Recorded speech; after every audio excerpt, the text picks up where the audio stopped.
선관위 군 투입 지시 인정. 하지만 정치인 체포는 달랐다라는 겁니다. 대통령 이야기부터 들어보시죠.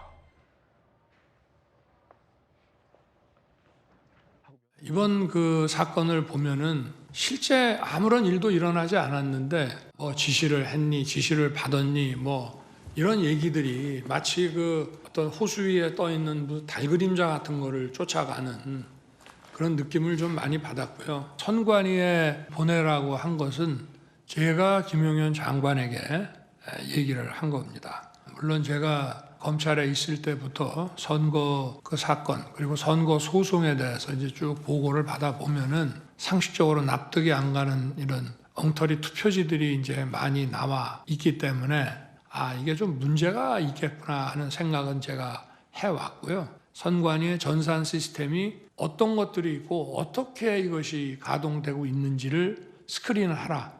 그렇게 해서 계엄군이 들어간 것으로 저는 이제 알고 있는데 계엄의 목적은 이른바 이 선관위의 부실 선거 관리 의혹을 스크린하기 위한 계엄군 투입이었다라는 대통령의 발언이었습니다. 그러면서 정치인 체포 지시 혹은 뭐 특정 정치인 사살설 등등 호수에 뜬 달그림자를 쫓는 느낌이다라며 비판을 했습니다. 나경원 대표께서 구치소에 있는 윤 대통령을 면회하고 오셨어요. 네, 자, 일단 예, 대통령은 그렇습니다. 어떻게 좀 지내십니까? 뭐 안면은 건강해 보이셨고요. 예. 사실은 이제 아시다시피 이제 좀 면회를 와달라는 사실 요청을 받게 되었습니다. 그래서 네. 이제 뵙게 됐는데 그 나라 걱정 제일 많이 하셨어요. 최근에 제가 이제 트럼프 대통령 취임식 맞춰서 방미하기도 했었는데 그런 이야기도 좀 해드렸고 또 그렇다 보니까 이제 통상 관련된 걱정 많이 하셨고.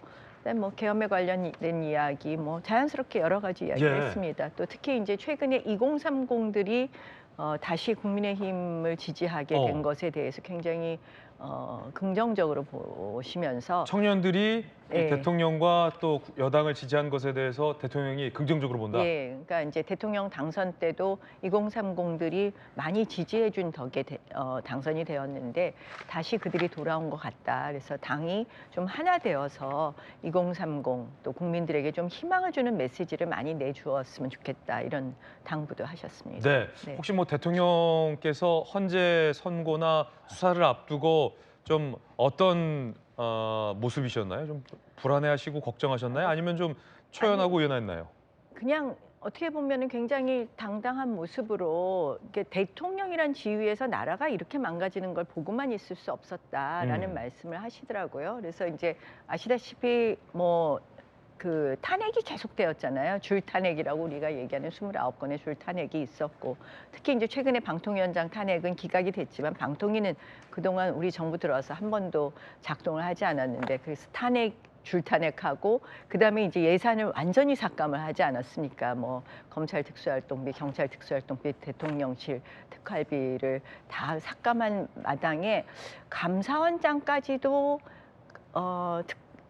탄핵을 하겠다고 해서 야 이거는 심하지 않냐고 하면서 뭐 그 말씀하시대요. 그 감사원장 이 탄핵 발의안을 월요일 안 하면은 계엄을 안 할 생각이었는데 그걸 발의를 하면 하자 뭐 이렇게 얘기를 했었다. 감사원장 탄핵이 이른바 이제 계엄 판단에 대한 어떤 기준이었다. 야당이 기준이었다. 감사원장마저 뭐 탄핵한 이런 것에 뭐 대해서. 제가 들은 게 정확한지 어. 모르겠지만요.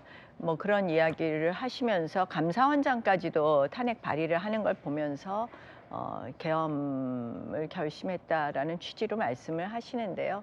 어쨌든 저는 뭐 계엄이란 방법에 대해서는 제가 찬성하지 않지만 네. 대통령의 답답함에 대해서 결국 대통령이란 지위에서 보면 나라가 이렇게 망가지는 것을 보고 있는 것은 대통령의 책임을 다하는 것이 아니었다라고 말씀하셨습니다. 예. 네. 마침 어제 야당에서 권한대행의 권한대행, 그러니까 최상목 권한대행마저도 탄핵할 수 있다라는 발언이 나와서 그렇다면 이 정부 들어서 30번째, 30번째 탄핵안을 발의하게 되는 셈일 텐데 대통령의 이 옥중의 메시지, 감사원장마저 탄핵하는 것을 보고 대통령이 계엄을 결심하게 됐다라는 부분은 참 뭐랄까요? 굉장히 좀 잘 안 알려진 그런 얘기 같은데 네. 세간에서 굉장히 좀 궁금했던 것이 대통령이 나경원 대표께 면담을 좀 와달라고 요청한 대목과 관련해서 물론 이 두 분이 오래전부터 잘 아시던 사이였지만 또 가까웠다 멀어졌다 뭐 좀 그랬었잖아요. 정치적으로는 사실 대통령 등장하신 다음에 제가 정치적으로는 가깝지 않았어요. 불편한 사이였을 텐데 왜 나 대표를 요청하셨을까요? 글쎄요. 저도 뭐 그 이유는 잘 모르겠습니다만 저는 사실은 이 계엄과 탄핵 이런 사태를 보면서 우리가 이런 과정이 어떻게 보면 민주주의의 성숙으로 발전해야 되는데 지난번 박근혜 대통령 탄핵을 거치고 나서 제가 다시 곰곰이 생각해 보면 이것이 소위 여론이란 이름으로 절차나 이런 부분에 있어서 문제가 없었나 이런 걸 다시 반추하게 되었고 그래서 이번에는 이 과정이 법적 절차에 맞춰서 진행되지 않으면 국론이 통일될 수 없다라는 부분을 계속해서 일관되게 주장했죠. 법치, 헌법 가치, 뭐 듀 프로세스 이런 말씀을 많이 이제 대외적으로 했는데 그런 부분이 대통령님 생각하고 비슷했던 것도 있지 않을까 이런 생각도 해보고요.